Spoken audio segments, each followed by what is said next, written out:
What's happening, Hardscapers? This is episode 271 of the How to Hardscape podcast, where we're talking about how you can start and grow your hardscaping business. And on today's episode, we have an interview with Bruce Stickney of Belgard, Canada. He is a key account manager there, and with 30 plus years of experience in the industry, he's got a lot to share with us. So we pick his brain in today's episode from trends and everything that has developed from his time in the industry up until now, and looking forward even into the future. And we want to say a big thanks to Belgard Canada for hopping on board as a sponsor of the How to Hardscape podcast.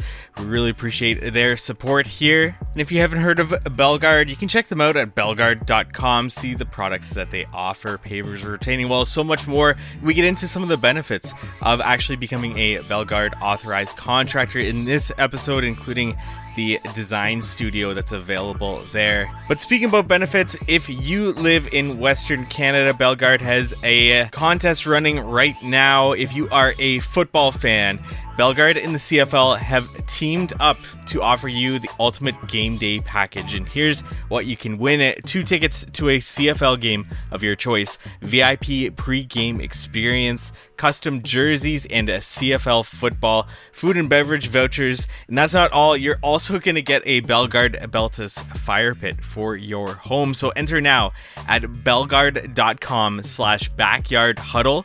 It's open to Western Canada residents. Belgard, bringing the stadium experience home. That link is going to be in today's show notes, so be sure to check out belgard.com/backyardhuddle. And without further ado, let's get into today's episode with Bruce. Today, we're joined by Bruce Stickney. He has 30 plus years of experience in the industry in a variety of roles, and today a key account manager at Belgard. Bruce, thank you so much for joining us here. Well, thank you, Michael. Thanks for having me in for a nice discussion. Awesome. And I'm just laughing here just because I flubbed the first introduction. The second one stuck the landing there. Bruce, thank you so much for taking the time to join us here. Let's get started to get to know a little bit more about you and yourself, your experience in the industry. Start wherever you want, end wherever you want, but I'm sure I'm going to have a lot of follow-up questions based on trends and things that you've seen in your time in the industry here. And it has been interesting. I mean, I started in the industry in '87, working directly for a manufacturer of pavers, and at that time there wasn't a lot in the way of contractors to take on projects, and so what the owner of the business at the time said, well, Bruce, you go install these pavers. And so we had a few crews, and we got involved, and my role was kind of a estimator, project coordinator, whatever it took to go out and deliver. And at that time, the focus was pavers. It was about '89 when the first SRWs or segmental retaining walls came into the market, and they were very new at the time. Previous to that, everyone would put in timbers or cast concrete or rock or what have you as a retainer, and so that was a fortunate place to be in the industry, and seeing the early development and understanding. I mean, from an education perspective, my first question was, I remember asking Angelo Risi, who introduced the PISA system, what's a retaining wall? So it was, I was pretty green to the industry, and but that was it. Probably in my career, that was a great question to ask, and it led me through a lot of years in building and understanding, technically, what goes into a retaining wall, and all the important factors in the retaining walls. When I look at my career from install to sales and marketing, technical sales and marketing, education is a big part of it now. Just trying to pass the information along and realize that we have a wonderful, growing, and vibrant industry. And the biggest challenge is it's just bringing people in that have passion, that want to be part of it, and grow with it. And one of the things that I look at is an evolution from saying, okay, we're just building a patio, we're building a walkway, we're building a driveway, to we're building outdoor living experiences. And I know that this is, this also puts a hardscaper sometimes in a quandary, because suddenly it's, I want a pergola. Could you know how to build a pergola? I want to, I want a water feature. I want lighting. I want a gas barbecue. I want a fire table. I mean, so it's there's a lot of head scratching, because there's a lot that goes into that kind of stuff. And there's, suddenly you're into permits, and you're into processes. And so that, the industry has really, really come ahead. And I know, that's a big push with our Belgard company, how we've evolved from smaller. I was part of smaller companies that were purchased by Oldcastle and Belgard, and I tell you what, they do a wonderful job in supporting the kind of paint the picture for people, the augmented reality, virtual reality program, software, design ability, design support that is lent to the market. And a lot of it, times I work with a lot of young contractors, and I don't know if you see this, Michael, but it's trying to get the customer to the point of what do they want. And contracts, I can build anything, just tell me what you want and don't change your mind. So this is a big part of the Belgard Design Studio is bringing together materials and vision, and trying to get people in a starting position, to let the contractor do their job, let them go build. And that's kind of a fun place to be, is helping people. That's what it looks like. I want to come back to the Belgard Design Studio, because I do have some questions on that. Going back to your experience in the industry, from the time you started to help out with, getting pavers, getting some traction with pavers in the industry, in the market, who were the first contractors to actually embrace the installation of pavers? Was it other landscapers kind of coming into place, or were these just new contractors coming in and wanting to get into the installation of pavers? Yeah, good, really, really interesting question. Makes me think about a few key guys that were committed to like paver install, and they were obviously jumping into the commercial jobs as a priority, the streetscapes and things like that. But it was the landscape contractor was a big part of it. I don't know if you recall, but the segmented retaining wall business, a lot of it came out of a transition from companies that were making concrete masonry block. So the mortared block, and now we then as an industry, we said this, mortarless block, right? And so the dry stack and the relationship of dry stack in terms of walls versus a mortar. The masonry industry was there's a lot of pressure on it. It was the pressure kind of to me from a retaining wall perspective led into segmented retaining walls, and a lot of plants transitioned. I know a few of the plants I've worked at have transitioned within like a 2-year period from 90% or more CMU, concrete masonry units, to full manufacturing of SRW, segmented retaining walls. So that was a big deal, and at that time, the landscape contractors who were doing more like softscape and, placing some rocks, putting some trees in, that kind of thing, started to see, oh, you can take these segmental retaining walls and you can curve them. We're not limited by wood where it's all straights and angles, it's not limited by, trying to deal with the maintenance of rock and rockeries and, and them, just not being kind of technical or engineered.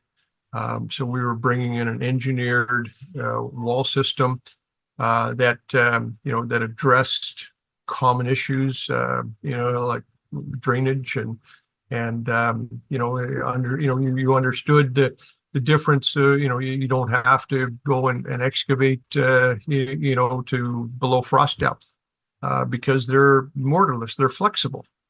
And so, that was, those were things that were going on, in early promotion, to help people understand your differences. And I look at it, where we are today, and unfortunately, in some ways, we're too much comparing, one block to another block rather than saying these are the advantages of it over your other options, which is your cast concrete, your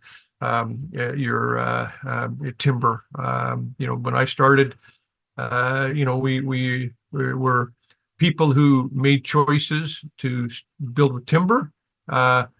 It was kind of, it was okay. Well, I guess we'll see in a few years. And unfortunately, those projects that built with timber are, I hate to say it, but they're in really challenging areas to get at now, to replace with SRW, with segmented walls. So it's now it's really costing them, and typically maybe that home has changed hands a few times, but now it's big dollars to get in there and deal with that. And of course, the interesting thing that comes with that is the evolution in equipment. And so we can talk about just how the right equipment to get into that tight space, and how that really helps out with your labor component on jobs, and evolution in materials that also help in that respect. What was the difficulty for pavers to start to gain that traction in terms of getting markets to embrace pavers, getting the residential clients to embrace pavers, commercial clients, and so on? There was it just a matter of education for that contractor to go out and build to build quality projects that actually lasted time, that you could point to, and then kind of build that traction over time? Is that what you've experienced? I would say, I mean, a big part of early paver marketing was highly related to aesthetics, and the brick look. Oh, it's a European look, or and it's you'd refer to well, in Europe, all the streets are pavers and things like that. So a lot of it started in with like the charm, the aesthetic, and I think the bigger picture to that is when we look at paver failings, perhaps, is because they got hooked into the aesthetic and forgot about the technical. And when my advice to designers is you start with the technical. Let's look at your inputs. What are your loading? What is the application? What are your concerns around this? Let's get that out of the way, and then pick the paver that's going to suit the application. And you can get into the pattern. I mean, there's lots of patterns, lots of paver styles, lots of shapes. Now it's amazing what's happened. I mean, in Western Canada right now, I mean, Belgard, boy, oh boy, it's a total turnover from the basic Holland. It's the 4.5x9, and it's just it's a continuous involvement. And this also, when I'm presenting with architects and engineers, it also goes to technically what's happened in the industry. I mean, we have, molds that, are designed by computers that put shapes on the pavers now and make them look like old cobbles. This type of thing. So you've got such a variety of aesthetic, and you can really build a theme into a project, related. And this is part of the fun that you get to have with a homeowner is what theme do you like? What did you see on Instagram that you really liked? What vision? And they it's like, well, I traveled to France and I saw this, and oh, okay, well, yeah, we've got something that works with that. So this is where we're going with such a variety of paver styles. I mean, the old streets of where they used to use actual clay brick on roads. And so there's we have a new paver called Brooklyn, 3x9 with a surface texture on it, makes it look like an old brick. It's, you do it in it, so a 3-to-1 herringbone type of straight pattern. I mean, there's so many options. Borders, putting borders in, just like you got borders around your house, putting borders into your pavers. Just beautiful. Sorry, I get wound up about Hey, no problem. about moving towards things that are new out there, and but it's things continue to evolve for sure. And having to talk about evolving, what trends have you kind of seen come and go in the industry, or even return to? And we're talking about aesthetics there. Maybe we could touch on aesthetics or anything else that you want to talk about in terms of trends throughout your 30 plus years in the industry that you've seen come and go. I think for a while there, it seemed if you did the pavers, that's all you did. You didn't do the grass, you didn't do the trees, and now the expectation is you're taking on the whole project. And to me, that's absolutely a trend. That's a continuum, and that means you've got to bring more expertise into your team, and realize that the process of things is bringing the fencing into retaining walls. Building code will state anything over 2 foot, you've got to have some kind of guardrail or some kind of fall protection. If you look at it as you're building the wall and you're not doing the fence, is someone coming in and digging up your wall or your backfill in order to put a fence in. So things like that, getting ahead of the project, but for sure a trend of you put in a gas line where you've got to dig it down. Look to your local code. Here 18 inches depth. You've got to run that underground wire and or underground pipe, and you got to have a permit for it. All those types of things that go hand in hand with it. So you're not just scarifying 6 inches of depth in your lawn and throwing down some base and putting in 1 inch of sand and laying pavers. Interesting when I say I have a vision of that. Just simple things like fundamentals of pavers, and when you see pavers that fail, there's 5 fundamentals to pavers. You got a base, you got a bedding sand, you got a paver, you got a jointing sand, you got an edge restraint. And one of those components goes wrong, and it puts the system in jeopardy. And there's been evolution in from the early plastic edges. PaveTech brought out the Snap Edge now, I think is a great product. But also, we're seeing a lot of the concrete haunch edgers going in. and then looking at how those edgers how they work with, for example, with open graded base. And you've got to look at things in a totality as to how do they work together as a system, whether it's open graded base system or a dense graded base system. You have to make sure you have all your components work to deliver deliver that proper outcome.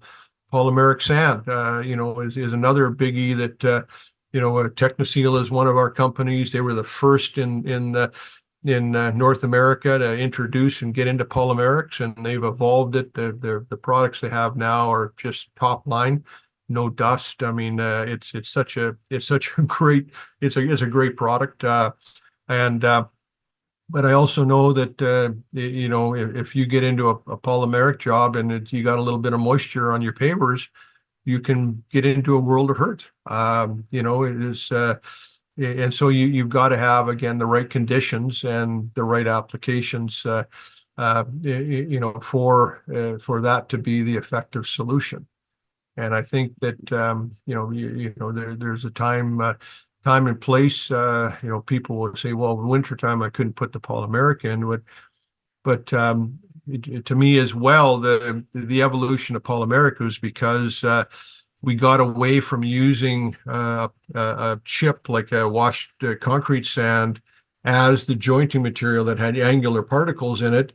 We moved towards a play sand or a silica sand, just because it's easy to put in the joints, but easy in is also washed out easy, which then led to people saying, oh yeah, those pavers don't work. So again, looking at it as a system, and then looking at it how components evolved to work within the systems, but making sure we're using the right components that go in to make the system work. A simple example with the plastic edge restraint is we have to build base beyond the paver. That's a critical factor, so that you're supporting the edge restraint, which was keeping the pavers from spreading out. Where do you see the progression? So we talked about trends. Where do you see the whole hardscape industry kind of progressing to, or emerging trends that you see, talking to contractors, talking to other people in the industry? Where does that go? Well, there's two trains of thought on that. One is there's a lot of big single family properties, and you're almost creating with those a resort type of, you've got a pool and you've got a big deck and you've got maybe a pickleball court, or it's unbelievable, the things, and you've got a separate fire. We call it in Belgard, we call it rooms. So there's that's just creating the vision of, you've got your dining area and you've got your fire pit, and you've got your water feature and your sitting area and your lounging area. This is part of trend in larger areas. Again, they kind of that stay-at-home resort, which is pretty unbelievable when I start to think about that. I mean, people, $500 to $1,000 to $1 million going into their backyards. Well, I guess you could say when in properties that are in the $5, $6, $10 million, it made sense. And that was one of the things, was trying to get people to put $2,000 into a house for a patio years back. That was a stretch. So, and then we also look at we are in housing crisis, and so that means more densification, and that means smaller backyards. And how do you create a small backyard? And so what this also goes with trends is scale of products. So as an example, small backyard. It was for a time your only option was you'd say take an alum block, 12-inch depth, and you'd build a 12-inch depth 4x6 garden, which is mostly concrete and not giving you as much organic matter for your vegetation, which was what people were trying to do, build a raised garden. Well, now there's art form systems. Belgard Art Forms is very cool. 3-inch thick concrete panels with the stainless steel brackets that lock the panels together. You stand them up 18 inches tall, 24 inches tall, 36 inches tall.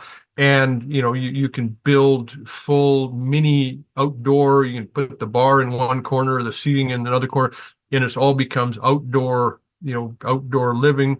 You buy some cushions, and that's all you need. You take the cushions in. Your storage issue as to where do you put stuff in the wintertime, that's gone, because you've got your bar. Everything's built in now. Your barbecue, your fridge, your outdoor, and you can build, like in a small space, you can build a beautiful outdoor living package that in the past you would have to bring in you have to pour a foundation.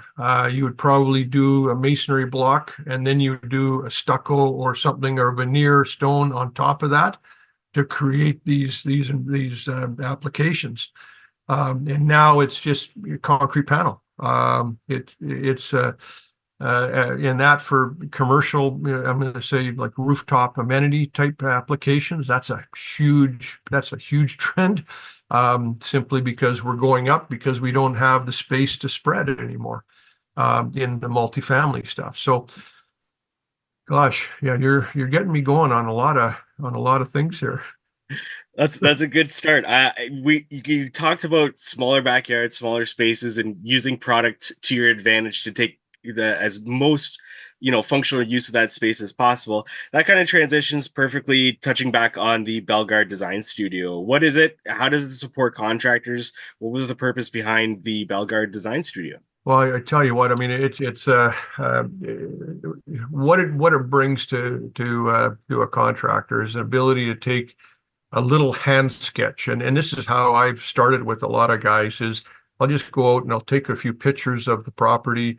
I'll do a hand sketch, add some dimensions into it, and then we send it to our BDS team in Atlanta, and they come up with a beautiful rendering of what this could look like that brings it from different perspectives.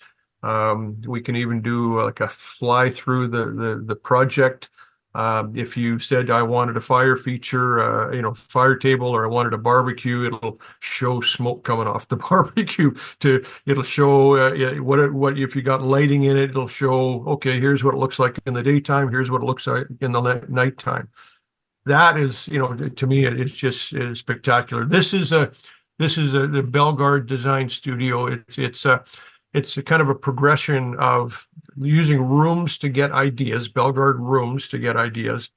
And then Design Studio is more where you've got the ideas, now you're scaling and you're putting that idea into the reality of your own home. So, they'll use Google Earth, they'll look at the property, they will use the photos that you've taken, that you've submitted, and blend it all together, and so it'll look like the actual landscape in your backyard. And I was one that took a personal interest in this when we first became part of Belgard, and the way I used it was, my wife and I we've talked about doing our own backyard for years. And so I did a design on paper, and then she's looking at the paper with blank eyes and saying, "Oh, gee, honey, that looks nice." And then when I got it done in the Belgard Design Studio, and even with the AR glasses you put on, it was all of a sudden she's like, you can, that looks nice. I like that. The barbecue has to go over there. It can't be there. I mean, so it was like that. That was like, okay, Bruce, go get it done. Because I felt like the approval, the vision was shared. And that is probably the biggest thing about this is building consensus on the outcome. And then further to from a quality control perspective, if I'm on the job site and I'm showing my guys and girls, this is what it's going to look like. This is the vision. This is the vision, guys. This is what we're trying to do here. So like having even your own team to look at 2D plans, it just hand sketches. It just makes an unbelievable difference but that for sure, to me, the biggest thing it does is it just tells the client, makes them say, yep, that's what I want. Is that open to all Belgard authorized contractors, that design studio? It certainly is. And even, if you're interested in getting involved as a BAC, I'll do a design. We'll do a design for you, no problem. I mean, the Belgard design, the BAC, Belgard authorized contractor, you get free designs, okay? Normally they're about $300, but you get free designs with them. And the beautiful thing about that is it just, one leads to another. Once you experience one, and you see how seamless that was to close, the deal with the customer and even go back, your quality check after you do a walkabout with a client and you say, you remember, this is how we started with this picture. This is pretty close. This is, and they're like, oh yeah. So you don't get into this, I thought this, I thought that, I thought, it just, the stresses of that final walkthrough with a client, they just dissipate when you're saying, and they're just nodding their head saying, wow, this is, I mean, the great reveal we see about all the do-it-yourself shows, right? And people walking through, well, they're seeing it as it's being built in front of them. And, it's pretty satisfying when you can start with a vision. And that's let's look at a successful life. Every success started with a vision. And Bruce, what products goes into your backyard? What do you choose and what goes in there? Well, in my backyard, my theme was we did a trip to France, and so I was inspired. But France and Mexico. I'm more into warm tones and rustic. So I use tumbled products and kind of stuff. I'm not by any means. I'm not a perfect. I don't like things perfect. That just doesn't work for me. But something that more of a rustic flavor, a rustic tone. That's my tone. But yeah, I've got the biggest fire table you ever wanted to see. It's seating and flames that are 5 feet tall and things like that. I mean, a little bit over the top, but water feature where we have the hummingbirds coming in and the birds coming in for a drink or a wash, a bath. I mean, this is, I often will say, if you build it, they will come. And it's, from whether it's friends or nature or, my dog gets up and has his morning drink out of the fountain, this is part of it. We just did an add-on patio of, one of my things that I like in nature is turtles. And so we did a turtle inset in the patio. So it was, do little things like that. I mean, the insets, I just saw a guy the other day post Instagram where he said, my first inset. And I thought, yeah, I mean, that, doing things that can be special for people. Yeah, I've still got ideas. I mean, I'm thinking, there's also the whole aspect of cleaning and sealing pavers.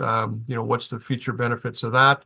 Certainly in the West Coast we have a thing called acid rain, which unfortunately it does cause a little bit of exposure of your aggregates in your through mix pavers. But a good sealer, and again, Technoseal is they're pioneers in the industry for that as well. And the things about sealers have happened is there's so many different sealers now, from a matte finish to the high gloss. It used to be just the wet look, and you always did a clean before you did a seal. Well, back in the day, it was acid, hydrochloric acid, and you winged it. And when you saw the color bleeding out of your pavers, you thought, oh, maybe that's a little bit too strong. But now there's actual paver prep, and there's certain chemicals that are proper for the addressing of efflorescence, and then there's other proper approaches to say you're doing a wet cut on the paver, and you've got a sludge. You've got to pick that's not efflorescence. Now you got to pick the right cleaner for that. If you end up with a moisture present in a polymeric job, you've got to know what polymeric haze looks like in order to clean it off, and there's cleaners for that as well in the Technoseal offering, for oils and greases and organics and et cetera. So, but your fundamental again to that is you clean before you seal. It's just like you do TSP before you paint on your walls. Clean the walls, get the oils and greases out of them, and then the paint sticks. Same things with the different sealers. So for me, in my backyard, it's a natural penetrating sealer, just to keep it natural. But what happens with that at night is it does provide just a little tiny bit of glisten that comes across the surface, which again is a pretty cool look. So. Yeah. And for our listeners, we do have a great episode with Aaron Pfeiffer from Technoseal. That was probably 2019 that we did that, and that was all about cleaning and sealing. So a perfect transition there if our listeners want to go back and listen to that one. And Bruce, I do want to touch on, we talked about it offline, education in the industry and the importance of how that helped, contractors build and grow their business, as well as like lift the industry up as a whole. Kind of talked about that. As well as your own involvement in ICPI, now combined with NCMA to create CMHA. Your thoughts on education and the importance of it for contractors, and any advice you could kind of help with in your experience educating contractors, new contractors coming in the industry. What are some typical questions they ask in those seminars, and how do you help guide them to help grow their businesses in your experience? Lots there, but feel free to unpack that however you want there. Yeah, education to me has been a hallmark of what I determine our industry success and growth. And when you look at it, as the unfortunate thing about our industry is we're not at a position of like the Red Seal electrician. We don't have that kind of industry backing, whether in different areas. So it does come to the industry to be invested in that, and we are very invested in that. I know we're the only ones in our market that offers typically wintertime, but offers ongoing retaining wall courses. So we offer the Allen Block certification program, which is going to evolve into the Belgard wall certification program. But and then the ICPI, when we teach that course, again, it's about bringing people in. This is one of the things about an industry that has kind of evolved through entrepreneurs that started into the business. They started a business and they built a wealth of knowledge, and then they had to hire young people in order to scale, in order to keep keep things rolling. And they started to have a family, and said, I need to get away for a week, with my family, and I need someone that can run the show for me, that type of stuff. But really, it was a hand down of the knowledge, and there was no And who's to say that leader of the business even had the formative education to start with. I just learned on the job. So, I love hearing, the stories like that. But what I do know is that the knowledge gets watered down. The first guy starts off with, he'll tell you, you do the pavers this way, and this is the process. You got to base and then blah blah. You're bedding and you lay it all out, and this is why you tamp it, and then you sweep the sand in, and then and this is why. And then a couple of a year later or whatever, it's just pick up the bricks and put them down. What are you really trying to do? Don't walk on the bedding sand. You get shit for that. Well, hold it here. So when you look at education programs, is getting everybody on the technical of what you're doing, the why you're doing it, and why you're doing it in a process, and towards a best practice. And I think that, and putting everyone on, even though you can't, you can give everyone the same information, but you can't expect they're all going to gravitate to it, because they have different experiences, they have different languages. And so part of the education is also bringing common language to things. The pavers, I mean, I'm sure we've all been there with the guys that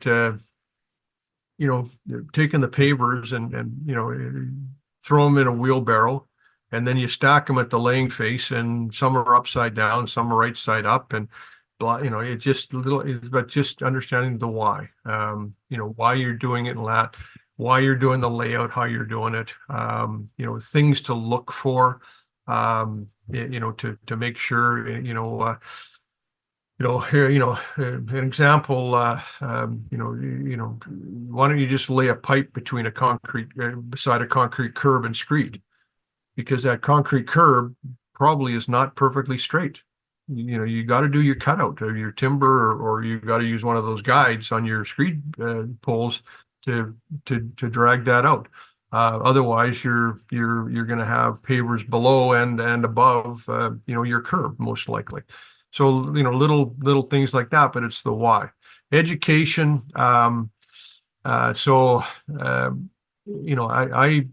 I looked at education from a formative perspective, and it was selfish in that, trying to build the business for us, right? As at that time, it was teaching people how to build Allen block retaining walls, and we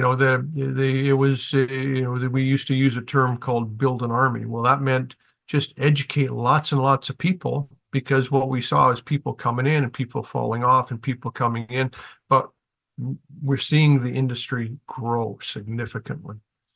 And so it was, started off maybe a class, one class in a year, then it was two, and then we're traveling to the island, and then we're up to the interior, and it was just more and more classes, because there was more and more demand. And then you also had, distributors, dealers.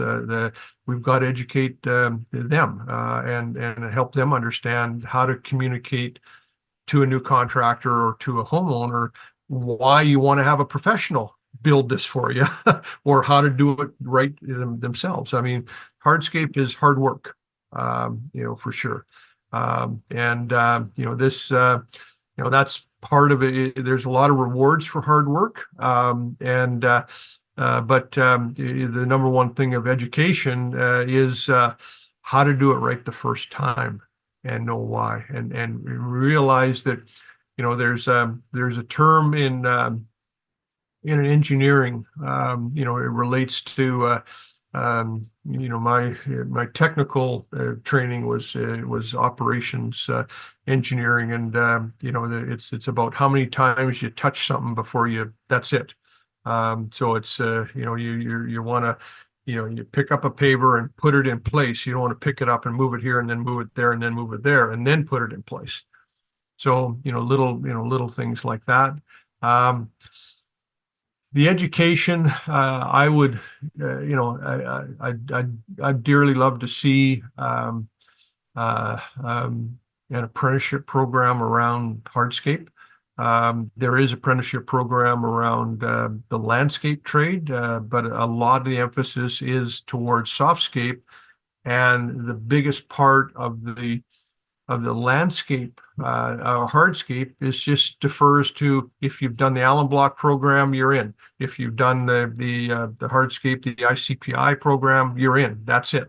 But meanwhile, there's so many other things that come into it.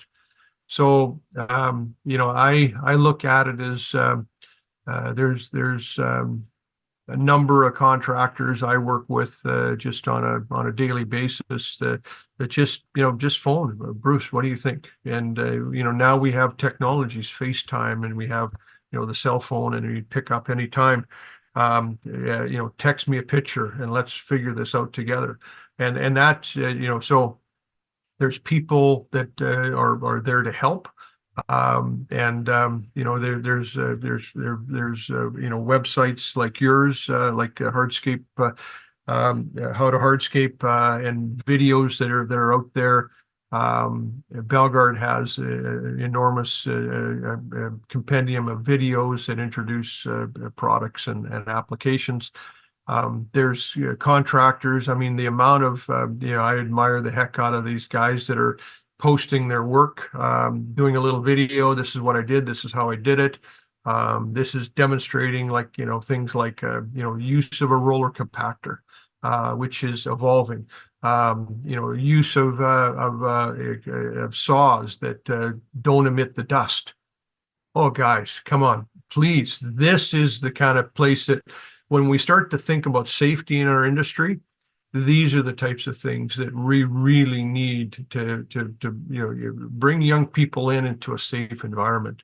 And when you're cutting concrete, cover your ears, get the glasses. I mean, again, that's one of the areas you mentioned to me earlier, what are the things that you say that you add into the programs when you're teaching them?